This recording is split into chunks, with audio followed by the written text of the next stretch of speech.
Olá, pessoal. Gostaríamos de agradecer, primeiramente, a todos aqui presentes, aos professores que estão nos apoiando neste projeto, e a Kátia e o Alan, que são os nossos entrevistados de hoje. Meu nome é Sheila, essa é a Tatiane, que vai estar comigo aqui apresentando este podcast, que foi preparado por nós, alunos do primeiro período do curso de Psicologia da Unipac Lafayette do ano de 2022. E hoje vamos falar um pouco sobre o EMAP, que é a Equipe Multidisciplinar de Matriciamento na Atenção Primária, e sobre ansiedade e depressão na terceira idade. Kátia e Alan, nos fale um pouco sobre sua formação, trajetória profissional e suas áreas de atuação. Boa noite a todos, e todas. Gostaria de agradecer, os professores, a indicação do Michel, para a professora, para estar aqui neste momento hoje, nessa gravação hoje com vocês. Eu me formei em 2007, minha turma é de 2007 a 2011. Eu sou formada também na Unipac, porém no Campus Magnus, em Barbacena. Então, eu me formei na turma de 2007 a 2011, primeira graduação e única. Depois eu fiz um MBA em Gestão Estratégica de Pessoas, na UFJF, e recentemente concluí uma outra especialização na área de saúde mental, na perspectiva biopsicossocial, no CSL, aqui em Conselheiro Lafayette. Tive a oportunidade, Gregório? Gregório foi meu professor lá, o Michel, além de colegas já de trabalho, nosso professor lá na especialização. Sobre a minha carreira profissional, desde formada eu já comecei a atuar na área, e minhas principais atuações foi sempre na atenção básica, na atenção primária à saúde. Então foram sempre experiências voltadas para o NASF, para a atenção básica e para o serviço público. Eu caí de paraquedas, no meu primeiro emprego já foi no serviço público, como agente comunitária de saúde. Depois me formei em psicologia, aí trabalhei no NASF no município de Prados, trabalhei concomitantemente no Pró-Renal, que é um setor de hemodiálise, lá no município de Barbacena. Quando foi em 2015, teve o concurso para cá, eu fiz e fui convocada no ano de 2016, o qual eu estou até o momento. Eu entrei na atenção básica por um período de quase 5 anos. Eu fiquei trabalhando também, concomitantemente, também no CAPS. Saí do CAPS o ano passado, em busca de uma carreira também mais autônoma. Então, eu continuo na atenção básica, porém atendendo na clínica, clinicando em consultório, e na clínica Fisiodoctor aqui no município de Conselheiro Lafayette. Então, essa é a minha formação acadêmica e a trajetória profissional. Vou passar a palavra para o Alan, para ele também se apresentar. Obrigado, Kátia. Boa noite a todos, todas e todes. Respeitando a minha categoria profissional, eu sou Alan Pereira, um homem aparentemente de 40 anos, entre 1,60 m, cor de pele de tom clara. Estou vestido de um blazer cinza, uma blusa cinza, o auditório é de tinta branca com fundo marrom. Sou assistente social por formação, tenho uma carreira profissional voltada mais na área criminal. Sou especialista em criminologia e segurança pública e direitos humanos. Formei na PUC Minas, fui funcionário do Estado, do Tribunal de Justiça de Minas Gerais, enquanto assistente social. Fui funcionário do município de Belo Horizonte, também na média complexidade, trabalhando nos centros POPs, o Centro de Referência à População em Trajetória de Rua. E aí eu tive um problema de saúde que me afastou do município por questões de saúde, não tinha mais a viabilidade de eu voltar. E eu me arrisquei a aventurar, a fazer um novo concurso público aqui em Lafayette e caí de paraquedas na saúde. Não tinha condição de eu voltar para lá mesmo. E aqui hoje eu sou o coordenador do EMAP, que é a equipe multidisciplinar de matriciamento e apoio à atenção básica em saúde, atenção primária. Eu vim para cá enquanto funcionário de ponta. Sou também o presidente da Comissão Municipal de Nefrologia e Transplante. Tenho muito orgulho de representar esse lugar de transplantado renal que sou. Até por isso estou de máscara, para um sentido de prevenção. E sou presidente da Junta Reguladora de Apoio a Pacientes ou Pessoas com Deficiência no município de Conselheiro Lafayette. Os 2 equipamentos instituídos pela Secretaria Estadual de Saúde, que no âmbito municipal foi aderido por portarias municipais. Agradeço o convite de todos, viu? E já parabenizo antemão o projeto, que eu acho que enriquece cada vez mais esse campo acadêmico.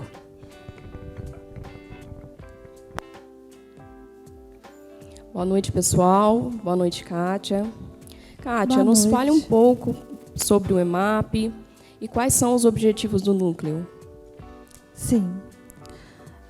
Bom, o programa, né, é composto aqui no município, né, pelos profissionais. A equipe completa, ela tem 8 profissionais, 7 categorias, 2 psicólogos, um assistente social, um terapeuta ocupacional, nutricionista, fisioterapeuta, terapeuta ocupacional, educador físico e farmacêutico. Atualmente aqui nós temos 4 equipes e essas equipes são divididas por território. Então eu, por exemplo, atendo no EMAP 3. Qual território que eu atendo? Eu atendo quem é daqui vai conhecer, né? Mas só para se situar, quem não é daqui para entender, né? Como que é dividido, né? O processo de territorialização do programa. Então, a equipe que eu trabalho hoje, ela atende qual território? PSF do Vista Alegre, São Sebastião, Carijós, São Dimas, Santa Cruz 1, Santa Cruz 2, Lourdes, Cachoeira e Zona Rural. Uma zona rural que a gente atende. Então, essa é a nossa área de cobertura. Nós temos 4 equipes no município. A equipe 1 está localizada no Albinópolis, né? A equipe 1 no Linhazinha, isto. A equipe 2 no território ali mais próximo do Bela Vinha, que pega Chapada, Gigante, mais essa região aqui. E a equipe 4, que é o Albinópolis. Isso. Então, nós temos 4 equipes. O EMAP é uma equipe multidisciplinar de matriciamento na atenção primária. O que aconteceu? É o extinto NASF, essa equipe. Né? O NASF é popularmente mais conhecido, né? Quem tem acesso aos serviços de saúde.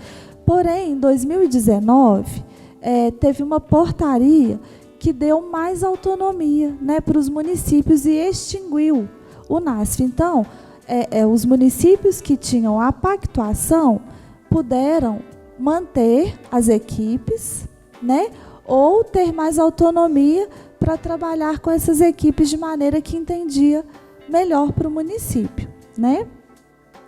E aqui nós permanecemos enquanto NASF até o ano de 2020.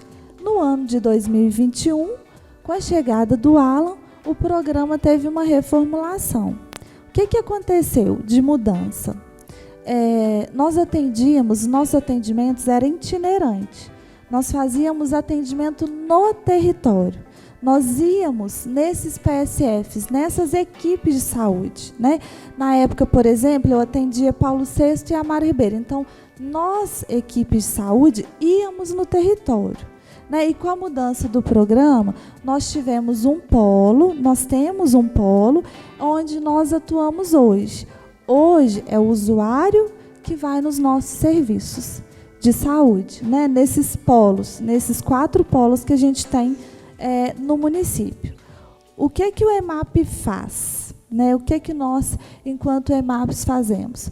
Promoção de saúde, né? Organização de eventos em saúde, quando vocês se deparam aí com evento, por exemplo, saúde na praça, muito provavelmente, né, Alan, o EMAP que está promovendo, quando a gente não está promovendo, muito provavelmente tem um de nós lá das equipes, né, participando desses eventos, né, na praça, ações coletivas, né, eventos de promoção de saúde nós fazemos, né, realizamos discussões de casos, realizamos também reuniões de planejamento sobre os nossos processos de trabalho. Essas reuniões acontecem uma vez por mês. O coordenador ele vai nas equipes, né, e faz, né, a organização, se organiza, né, já tem as datas estabelecidas, né, Alan? Já tem as datas estabelecidas com essas reuniões para a gente pensar nos nossos processos de trabalho, discutir casos, né? Temos também a educação permanente, que é bimestral ou trimestral? Bimestralmente acontece, né, a educação permanente. O que é essa educação permanente? Tem uma escala e cada encontro que acontece bimestralmente tem um profissional, tem as categorias que capacitam as outras categorias. Então, nesses encontros, por exemplo, hoje o Alan, eu estou de férias, então eu não estava, né, presente.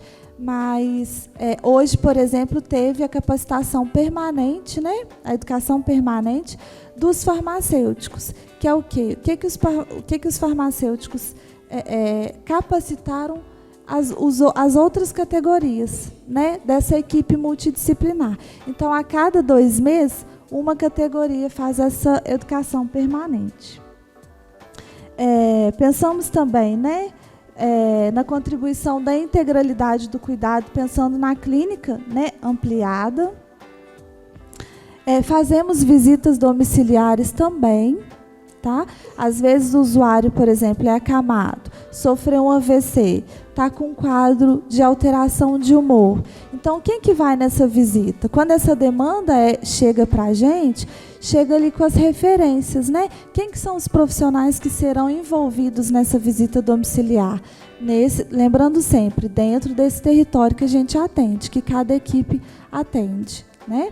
Então, se está com alteração de humor, provavelmente o psicólogo vai. Se tem uma demanda de mobilidade, a terapeuta ocupacional da equipe, juntamente também com a fisioterapia, também vai nessa visita domiciliar. Então, basicamente é isso que a nossa equipe faz, né, Alan? Para tentar esclarecer, assim, essa portaria do Ministério da Saúde, ela tem uma força de decreto-lei, que ela derruba o NASF e constitui, dá um poder de amplitude ao município para ele manter as equipes multidisciplinares com a carga horária estabelecida e equipe mínima, né?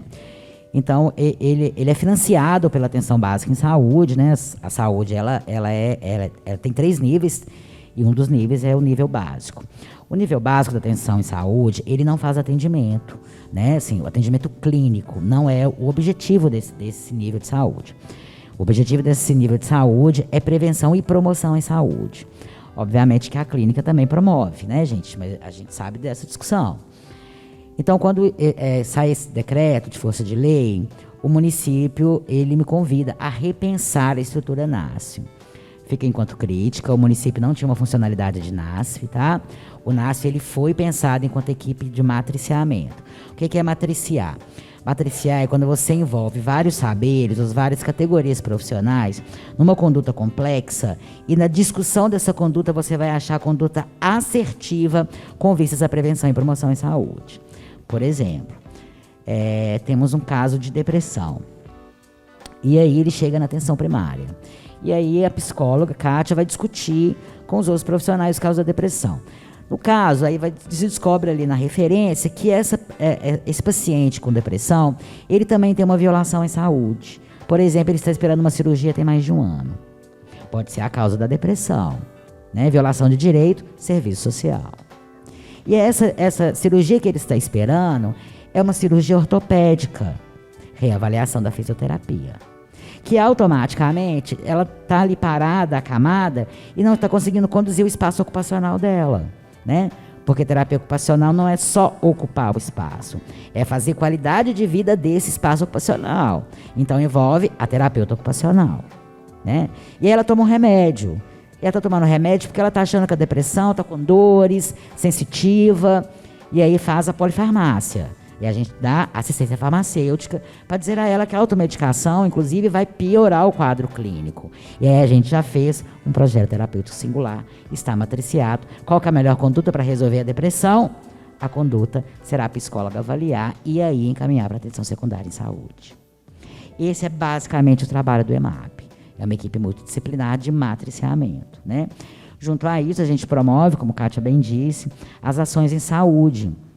As ações em educação em saúde e permanente em saúde. A diferença é que as permanentes são aquelas que a gente educa o próprio profissional. Então, a gente se educa, se reeduca, educa os enfermeiros, educa os profissionais, né? Os psicólogos educam os assistentes sociais, que educam os farmacêuticos. São essas condutas. E a ação coletiva em saúde é aquela que a gente educa a população sobre os processos de saúde instituídos no município. Que aí é a normativa legal, né? Atenção básica é obrigatória em todo e qualquer município. Então, se dizer disso, por exemplo, prevenção, combate ao tabagismo é um papel da atenção básica em saúde. Programa nacional instituído pelo Ministério da Saúde é realizado pelo EMAP. Então, se divulga. Aí esse mês foi o mês do combate ao tabaco, pandemia, né? Todos sabem, é uma pandemia, o tabaco é uma pandemia. E essa pandemia precisa ser reconhecida pela população a fim de que ela seja combatida. Como? Dizendo, pare de fumar? É mais do que isso, né? É dizer a gravidade da situação, é promover como que a gente vai tratar, é um adoecimento, o que temos para promover o combate a essa pandemia. Esse é o papel do EMAP. Tomar os espaços públicos e fazer dele também um equipamento de saúde, mais do que o PSF somente, o hospital somente. A saúde não está incluída só ali dentro. A saúde está incluída no dia a dia, né? E aí é só a gente lembrar lá do conceito de saúde da Organização Mundial de Saúde, né? Nesse contexto biopsicossocial, que é mais do que um diagnóstico fechado. Né? É social, cultural, laboral e, obviamente, diagnosticado também.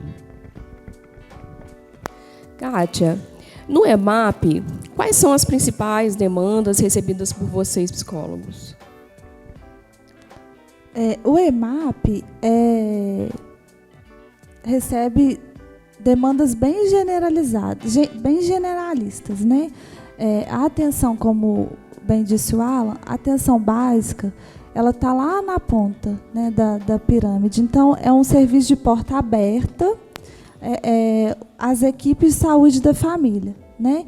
Então, são eles que nos fazem esse encaminhamento, né? Então, recebemos idosos com quadros de depressão, recebemos quadros de ansiedade, pais com demanda para psicoeducar os filhos, conflitos no contexto familiar. Então, são demandas bem generalistas, né? Conforme, né, a porta aberta do serviço da atenção básica, né? Quem que a atenção básica recebe? Então, automaticamente, são esses usuários que nós vamos receber também, né? E são encaminhados por eles, né? Nós somos uma equipe de apoio, né, às equipes de saúde da família.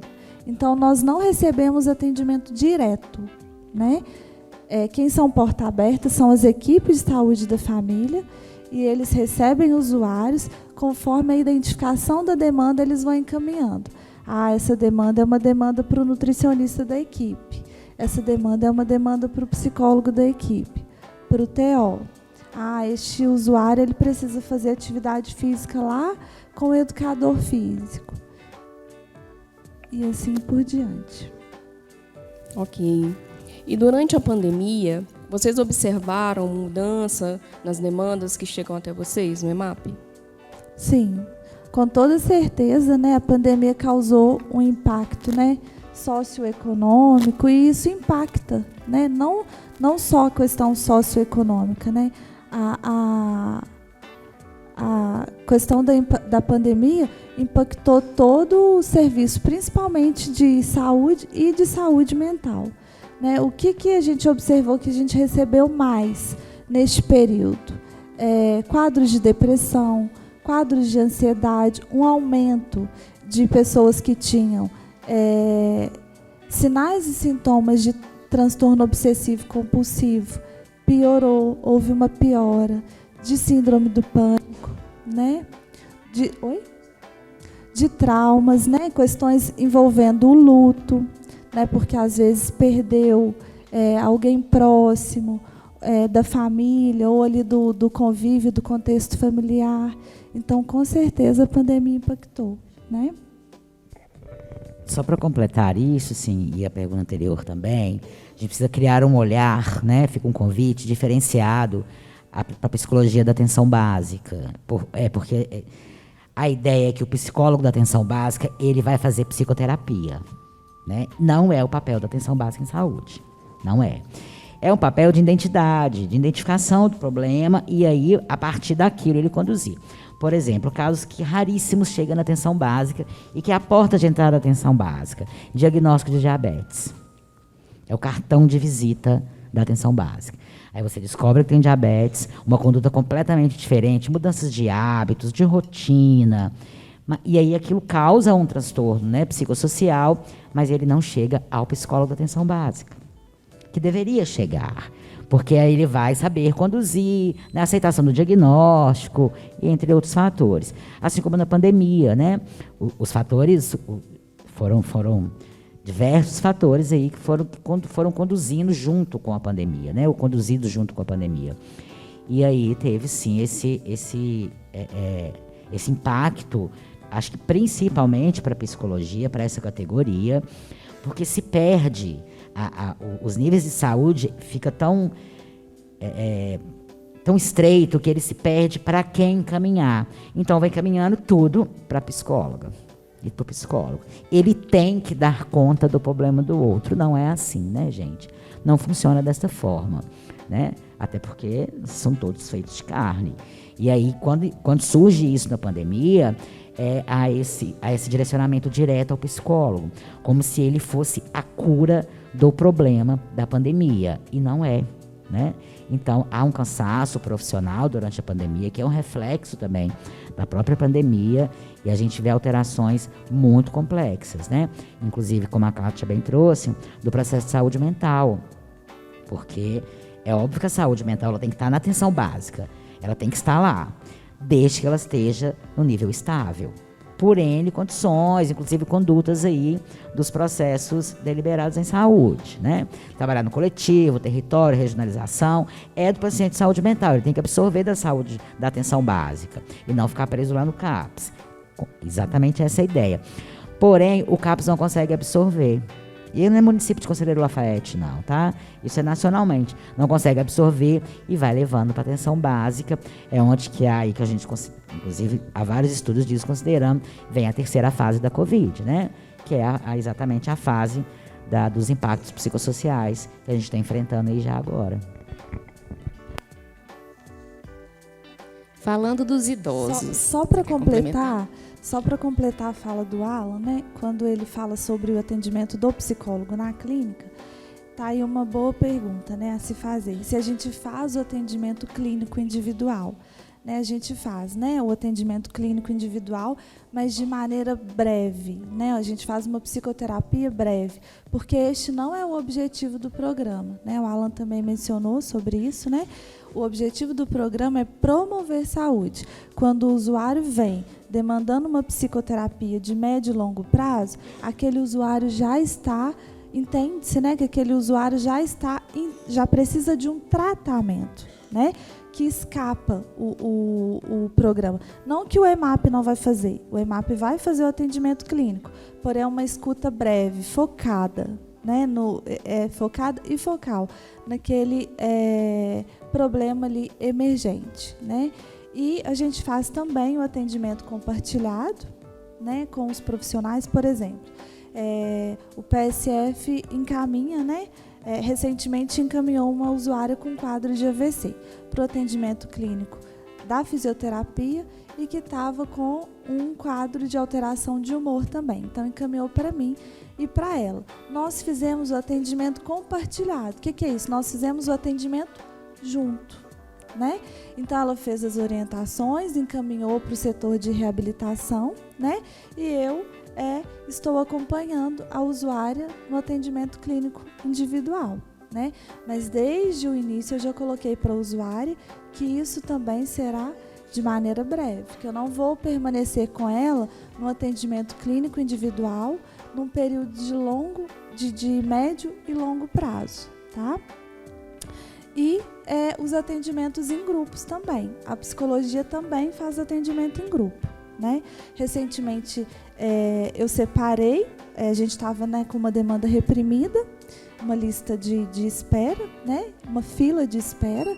Então, eu separei usuários com a mesma queixa de depressão, na faixa etária de 40 a 60 anos, para fazer um trabalho em grupo, né? Porque também eu não posso colocar um usuário com 20 anos participando do mesmo grupo de um idoso de 60 anos, né? São queixas, dificuldades, né? Totalmente discrepantes, né? Então, quando eu fui montar, eu pensei também nisso, né? Vou colocar idades mais próximas, porque são problemas mais ou menos ali relacionados um com o outro, né? Podem ser, não quer dizer que são, né? E é isto. Falando dos idosos, como a pandemia impactou a saúde mental desse público, especialmente em relação à ansiedade e à depressão? Sim, a gente sabe, né, que a pandemia impactou os idosos e, inclusive, né, eu acho que foram os primeiros, né, a serem impactados. Por quê? São do grupo de risco, já são do grupo de risco por serem idosos, né? E foram o quê? A gente escutava muito, né? Acredito que todos vocês escutou um pouco disso, né? Meu pai agora não pode nem ir mais no supermercado, fazer as compras, 3 meses trancado, tem 2 meses que eu não vejo meus filhos. Contato agora é só via telefônico, na janela, vou no portão. Então, com toda certeza, né, impactou muito a saúde mental dos idosos, né, acarretando até um aumento aí dos casos, né, de depressão, de ansiedade, de transtornos mentais mesmo, né, nessa faixa etária. É importante a gente destacar que esse processo de depressão e ansiedade, ele vai se agravar quando se impossibilita a socialização coletiva, né? E aí vai se tornar um agravante aparecendo a depressão e a ansiedade. Então, quando o idoso, por exemplo, o idoso que era do grupo de atividade física do EMAP, ele vai se tornar o idoso da psicologia do EMAP, porque ele não tem mais atividade física, né? Ele para aquela atividade. E aí esse público começa, onde eu disse, ele começa impactado na psicologia, né? Também no serviço social, teve um impacto grande nas outras categorias, mas eu acho que bem menos que a psicologia. Então, os próprios grupos de terapia ocupacional, que já trabalhava também esse processo, né? E aí, dizendo aí de raciocínio, diagnósticos como Alzheimer, vê uma piora muito grande, né? E aí, não existe outra conduta, a não ser a conduta de passar pela avaliação psicossocial e pela avaliação da psicóloga, né, dessa categoria, que vai avaliar, e também não há outra conduta a não ser promover o atendimento individual, porque está suspenso o atendimento coletivo. Então, o que se tem de estratégia para intervir, que tinha de estratégia para se intervir nesse processo de adoecimento de idosos com depressão e ansiedade no coletivo, ele fica parado. A estratégia que se tinha de ação. Então, é preciso pensar, e aí depois, quando se alarga a possibilidade de repensar em ações, de reestruturar o significado do coletivo para esse público. Né? Que eu não sei se alguém aqui tem a curiosidade, ou se tem professores aqui, né, que estudam geriatria, mas que o significado do coletivo para eles é muito importante, até porque o processo de envelhecimento vai conduzindo dentro do próprio idoso a ideia de que eu estou sendo abandonado, né? Quando é novo é cobiçado, e quando é velho vai sendo esquecido, colocando isolado, né? Não é essa a ideia. E é no coletivo que se identifica isso, né? Quando ele vai se perceber sociável, e aí é onde a Kátia traz os atendimentos do coletivo, da psicologia, exatamente disso, da importância subjetiva, né? Nesse sentido, que aí a gente consegue trazer de volta com o alargamento da possibilidade dos encontros coletivos.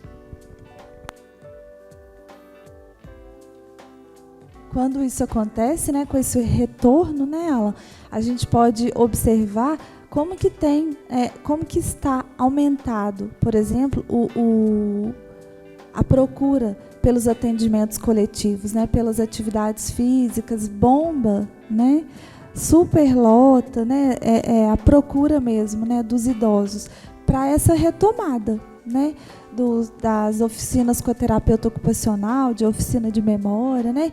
Como que aumentou a procura, né? Por causa da falta de rotina e agora retornando, né? Nessa pós-pandemia, então aumentou muito a demanda de idosos, a procura, né? Dos idosos. A partir da sua experiência, quais fatores você considera que mais influenciam na depressão e ansiedade em idosos? Bom, perda de qualidade de vida, dor crônica, a viuvez influencia, né? Às vezes o idoso perdeu lá na pandemia, uma idosa perdeu o esposo, o companheiro, os filhos já estão criados, né?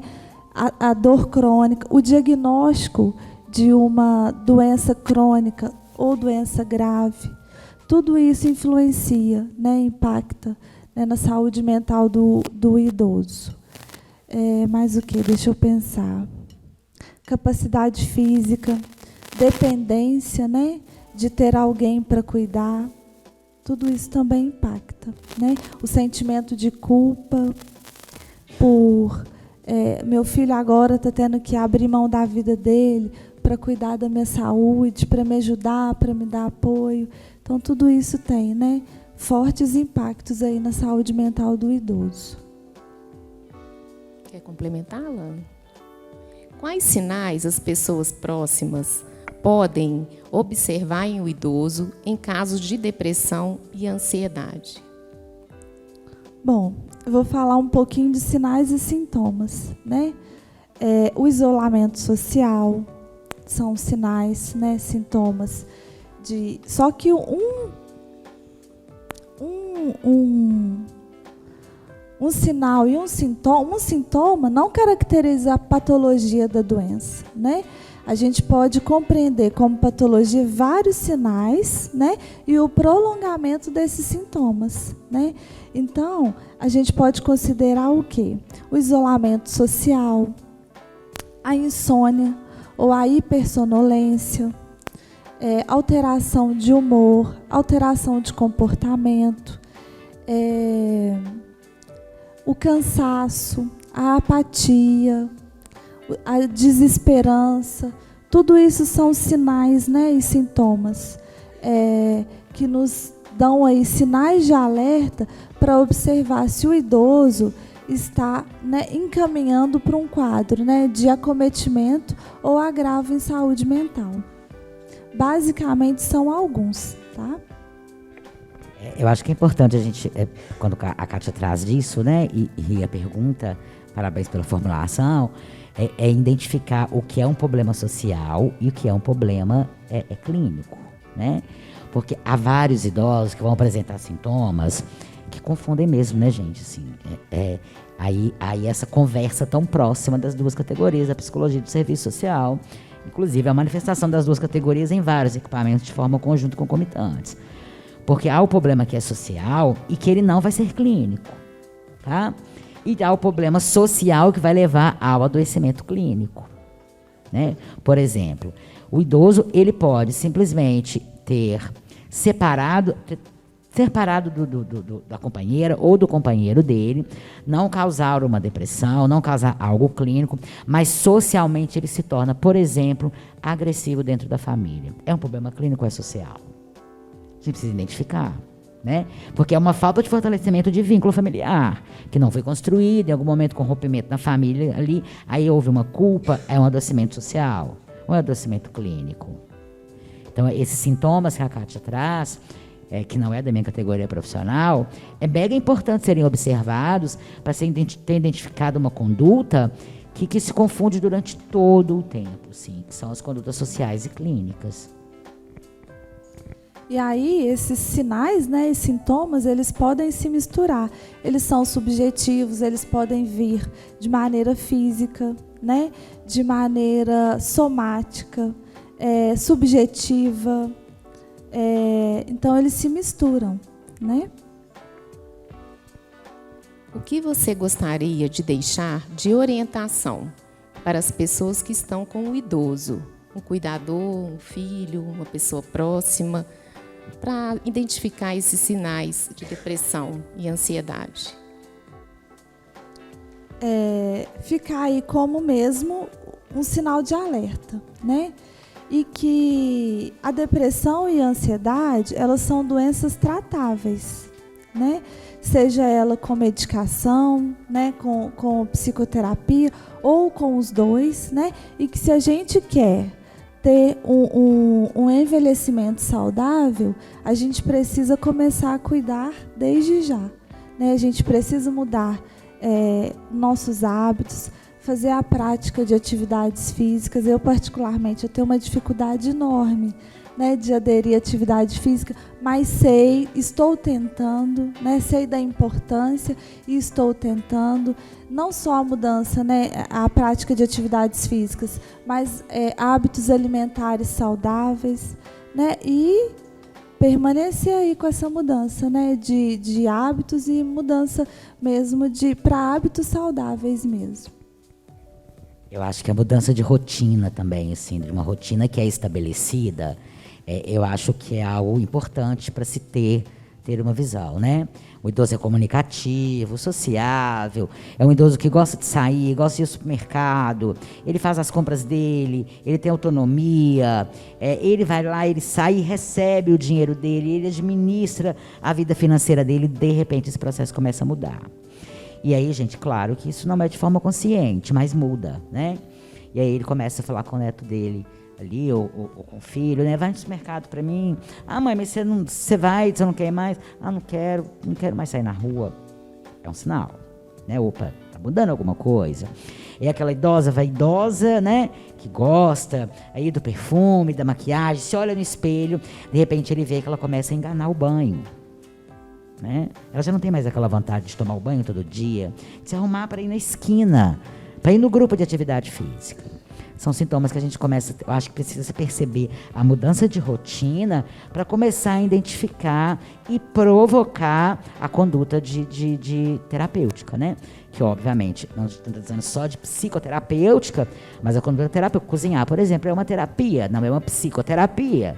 Mas se perde os processos terapêuticos, diz de um adoecimento talvez psíquico, que aí eu acho que essa condição precisa ser observada. Nós vamos abrir para pergunta. Vocês querem acrescentar alguma coisa sobre o EMAP? Não, eu acho que a gente, de maneira geral, né, conseguiu passar. Então vamos abrir para perguntas. Uma coisa que eu acho que é bacana para a gente dizer, para se observar com esses idosos, né, de mudanças. E o que fazer? Perceber que o envelhecimento, gente, ele faz parte de um ciclo da vida, né? A gente precisa envelhecer. Se a gente sobreviver, e eu espero que a gente sobreviva, a gente vai envelhecer. Então, identificar que este processo é natural, e aí precisa se conduzir com amor a esse processo, entender, né? E esse amor não diz dessa coisa de ser, nossa, que bonzinho. Não, amor não é isso, né? É claro que é subjetivo, mas precisa ter uma outra identidade, olhar ao envelhecer, ao processo de ser idoso. Que a gente identifica muito ao ficar idoso com ficar doente, né?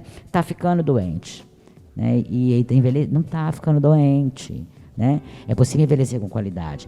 Envelhecer com qualidade não quer dizer o idoso que vai no forró da esquina. Não quer dizer disso. Quer dizer ainda viver acima de 65 anos.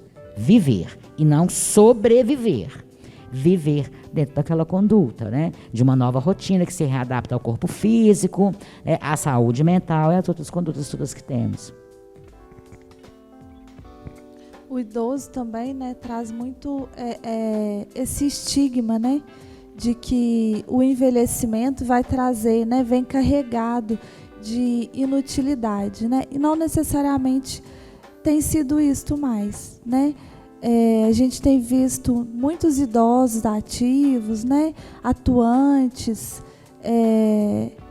e com a expectativa de vida, né, que tem aumentado, aumenta também, né, essa longevidade, com qualidade de vida, com saúde, ativo, né, idosos até atuantes no mercado de trabalho, né. Então a gente tem visto mais isso, né, desmistificar, né, quebrar esse tabu de que o idoso necessariamente ele vai ficar acamado, dependendo de alguém para cuidar, né? Mas é o que eu disse, né? Vou retomar aqui para vocês fixarem bem. Se a gente quer ser idosos atuantes, a gente precisa cuidar da saúde da gente desde já, né? Melhorando a qualidade de vida, aderindo hábitos, né, de atividades, alimentação saudável e por aí vai.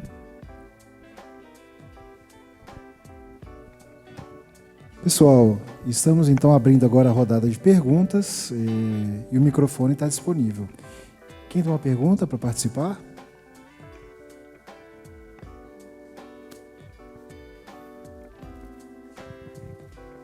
Gente, oi Kátia. Eu queria fazer uma pergunta para os dois, assim, uma para a Kátia e uma para o Alan. Primeiro, você disse que você trabalha na clínica e na política pública. Sim. Né? O pessoal do primeiro período, principalmente, vive perguntando disso, de clínica, então pergunta de política pública. Acho que é mais fácil pensar na clínica, que é um ambiente clássico de atuação do psicólogo, que na política. Eu queria te perguntar, basicamente, como é que é para você trabalhar nesses dois lugares? O que você entende que tem sido benéfico em um e em outro lugar? Entende de fazer essa diferença, sabe? Entendi. Ótima pergunta, Gregório. Eu tem 2 anos, né, que eu atuo na clínica, né? Eu comecei em agosto de 2020 e eu estou descobrindo isso agora também, né? Essa diferença. Na política pública, na atenção básica em saúde, eu me sinto muito amparada. Em que sentido? Se o usuário chega com um quadro grave de saúde mental, eu tenho para onde encaminhar. Eu faço, né, uma articulação de rede, contato o CAPS, encaminho, né, faço uma referência e encaminho ele para o serviço. Se eu preciso de um apoio, por exemplo, igual já aconteceu, veio para nutricionista com uma demanda de ideias sobre morte. Então, ela me contatou ali, né, no nosso ambiente de trabalho mesmo, me pedindo para eu dar uma assistência para aquele usuário. Então, a gente está mais próximo da equipe multi, isso facilita o nosso trabalho. E mais próximo dos equipamentos da rede também. Na clínica, eu vejo que a gente trabalha de maneira muito isolada, né? É a gente e a gente mesmo, né? Com o paciente ali e com as demandas. Se ele precisa, por exemplo, de ser encaminhado por um psiquiatra, ele que vai, o usuário, né? O paciente, aí não é usuário, aí é paciente do atendimento lá do consultório, que vai ter que buscar por isso, ou algum familiar que vai ter que recorrer, né? Claro que a gente orienta, né? Mas a gente sente que trabalha de maneira mais isolada, né? E no serviço público a gente tem as equipes, tem os profissionais, tem todos os equipamentos da rede, né? Seja do desenvolvimento social, seja da saúde, né? Então eu sinto que eu tenho esse amparo, assim. Certo, muito obrigado. Claro, eu queria... Sua fala, acho que você traz de maneira muito forte essa concepção ampliada de saúde, né? Eu acho interessante isso, porque aluno de psicologia, a formação leva a gente a ficar meio tarado, de ficar pensando dentro da cabeça, sabe? Questões internas, psicológicas, cognitivas. A gente fica pensando a mente, acaba que a gente esquece que o sujeito tem um corpo, esquece que ele vive em sociedade, esquece que ele vive num espaço. Enfim, eu queria que você comentasse um pouco isso para essa turma, né? Assim, que você é de primeiro período, terceiro período, tem gente já formada também, né? Eu disse isso aqui no início. Eu sinto muita falta, embora a Kátia já me alertou que tenha, em diversos cursos na psicologia, o entendimento de política pública. Né? Que quando você estuda, é minha categoria profissional, do primeiro ao último dia, a palavra-chave se chama política pública. Né? É o serviço social. A gente atua na atuação de direitos, de tudo é baseado em política pública. Então, de forma geral, eu acho que, embora aqui tenha, eu acho que é isso. O que traz esse conceito de saúde é porque você estuda a política pública de saúde. E aí essa atuação diz da lei, da NOB, das normativas do Humaniza SUS, do entendimento do conceito ampliado de saúde, né? Não diz, por exemplo, da saúde enquanto patologia, diz da saúde enquanto ausência de patologia e adoecimento social. Então você vai ter um viés de complexidade que é esse convite acadêmico, que é para além dos muros da sala, né, das paredes da sala, que é a leitura, né? Você é tensionado política pública. É claro que em um período você jamais vai entender nenhuma política pública. A vida toda você não vai entender política pública. Então lá é um convite. Vamos estudar hoje a política pública de saúde mental, né? Cara, pode ser o psiquiatra que for, ele não entende.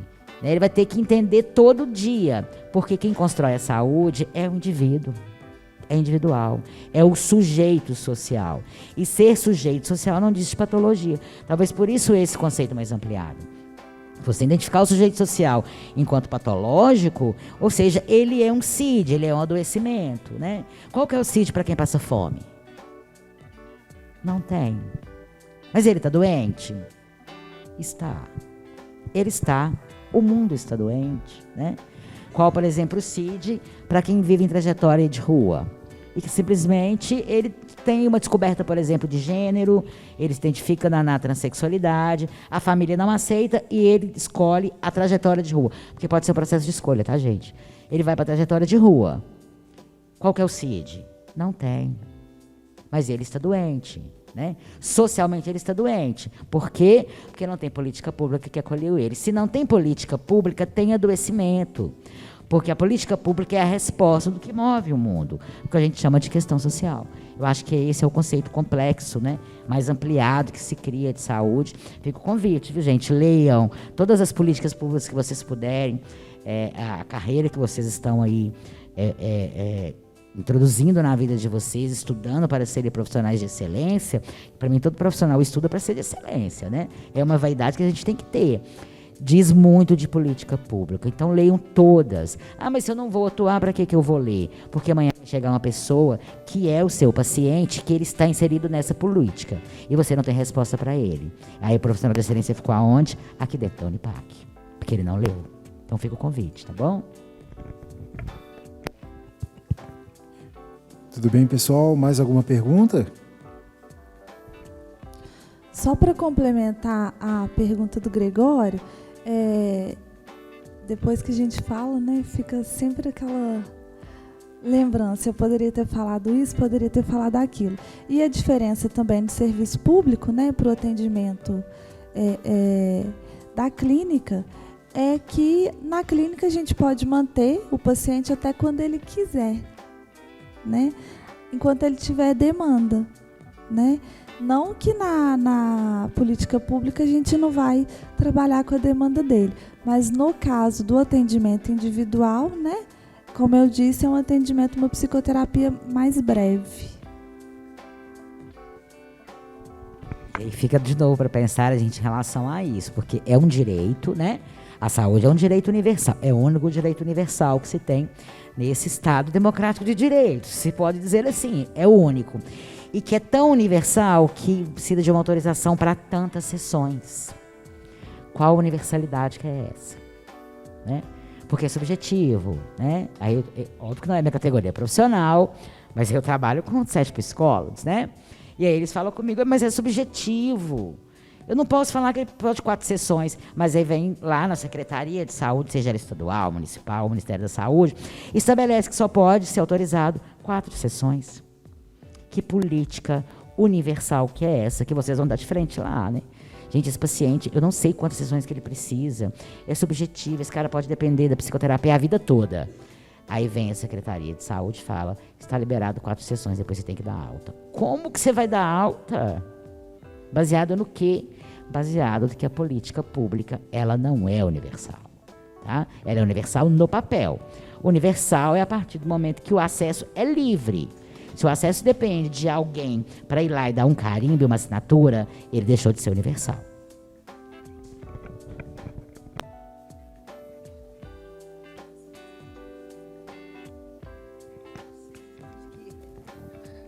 Agora, de curiosidade das perguntas.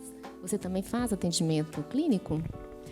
Não, o serviço social ele não pode clinicar, é proibido por lei, né? Pela ética profissional e pela lei federal do serviço social, nós não podemos clinicar, mas nós fazemos atendimentos individuais e tanto no coletivo. Por exemplo, que é a questão da violação do direito. Digamos que um paciente, ele tem uma paciente idosa que está sendo violada, negligenciada nos cuidados. E aí o serviço social é convidado a interferir. Então ele vai chamar a família desse paciente, o responsável, dizendo que esse responsável tem a curatela. Então ele vai ouvir esse curador a ponto de dizer qual é a responsabilidade dele, que curatela não é a administração financeira, né? É a administração da humanidade, da qualidade de vida da pessoa, que diz também de questão financeira, somos todos incluídos aí no sistema capitalista. E aí, uma vez que ele vai apresentar os dados, que a gente percebe que aqueles dados há uma violação de direito, a gente começa a encaminhar. Começa primeiro, atua, faz as percepções de atuação, não sendo aderido pela família e pelos responsáveis, aí começamos a acionar os órgãos, né? CREAS, Ministério Público, a manifestação judicial, serviço social é muito ligado à manifestação judicial, é o que adere à conduta, porque o juiz, gente, ele não vai chegar para atender ninguém. Ele não atende. Quem atende é os técnicos que dão para ele um parecer para a conduta. E a psicologia dá muito de frente com isso, viu? Quero saber como anda a saúde mental de fulano de tal. A gente chama ela e pergunta. Você vai perguntar, atender a pessoa, como é que anda a sua saúde mental? Porque de todo mundo está complicada. Então, a gente precisa entender, eu disse isso aqui outro dia, né? Sair desse lugar do doutor, né? Precisamos sair desse lugar do doutor. Todos nós somos doutores quando temos autonomia para dizer. E eu acho que é uma questão muito da psicologia, não da psicologia, que introduzem para a psicologia. A psicologia é responsável de dizer do outro. Não, ela não é responsável para dizer do outro, né? Ela é responsável, uma conduta que eu acredito ser profissional, em conduzir o outro a se identificar e dizer de si mesmo. Mas ela dizer pelo outro, como que eu digo, né? Peço para dizer a alguém como é que anda a saúde de fulano de tal. Esses termos são complicados, né? Assim, porque as políticas não conversam ainda. A famosa rede, né? Chamada rede porque é uma teia. E ela tem que ter furos, é como uma teia de aranha. Tem que ter furos. Só que se um fio arrebentar, essa rede desmonta. Tá? Então fica aí, o serviço social ele atende, todo assistente social faz conduta, porém não é conduta clínica, porque é proibido pela lei de serviço social. Kátia, e você? Como as pessoas poderiam entrar em contato com você para um atendimento individual? Para um atendimento, né, no serviço público, através do EMAP, né, e pelos PSFs, né, dentro desse território que eu atendo. Para atendimento